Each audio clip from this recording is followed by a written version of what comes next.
تاریخ میں کچھ دن ایسے ہوتے ہیں جو لاکھوں لوگوں کی تقدیر بدل دیتے ہیں۔ آج ہم ایک ایسے ہی دن کی کہانی جانیں گے، 23 مارچ، وہ دن جب ایک خواب نے حقیقت کا روپ دھارنا شروع کیا اور ایک الگ وطن کی بنیاد رکھی گئی۔ یہ سوال بہت اہم ہے کہ آخر ایک کاغذ پر لکھی قرارداد کیسے محض ایک سیاسی دستاویز سے بڑھ کر ایک پوری قوم کی منزل بن گئی۔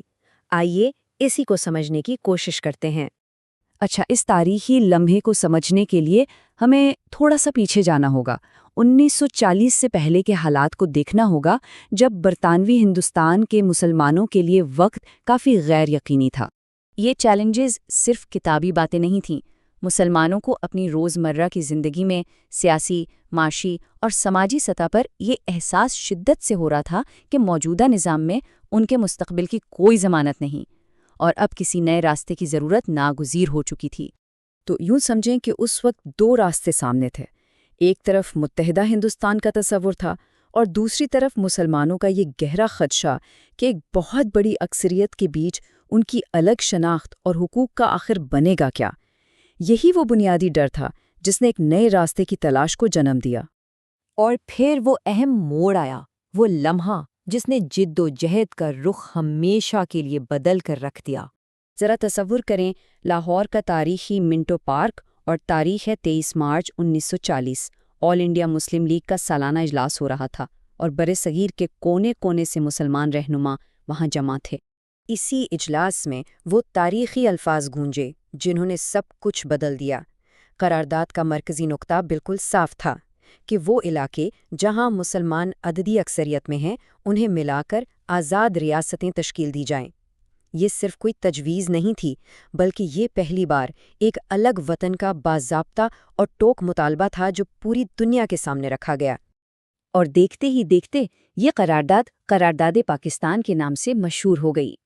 یہ محض ایک سیاسی دستاویز نہیں تھی، بلکہ برصغیر کے مسلمانوں کی طرف سے دنیا کے لیے ایک واضح اعلان تھا کہ وہ اپنے لیے ایک الگ ریاست چاہتے ہیں۔ اب ظاہر ہے اتنے بڑے کام کے پیچھے بڑی شخصیات بھی ہوتی ہیں۔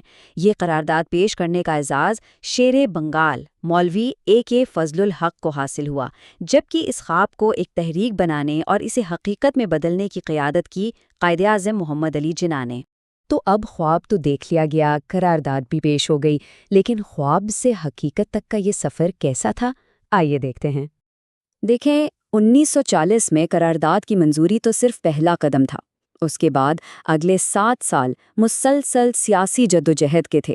مذاکرات ہوئے، بحثیں ہوئیں اور بے شمار قربانیاں دی گئیں، اور اس سب کا نتیجہ بالآخر 14 اگست 1947 کو پاکستان کے قیام کی صورت میں نکلا۔ اسی لیے تو کہتے ہیں کہ یہ قرارداد صرف کاغذ کا ایک ٹکڑا نہیں تھی، ارے یہ تو لاکھوں لوگوں کے دلوں کی آواز تھی۔ یہ ایک نظریہ تھا جس نے سب کو اکٹھا کیا، ایک خواب تھا جس نے امید دی، اور ایک ایسا پختہ عزم تھا جس نے انہیں ہر قربانی کے لیے تیار کر دیا۔ لیکن اتنے سال گزرنے کے بعد آج ہمارے لیے 23 مارچ کی کیا اہمیت ہے؟ کیا یہ صرف تاریخ کا ایک دن ہے یا اس سے کچھ بڑھ کر ہے؟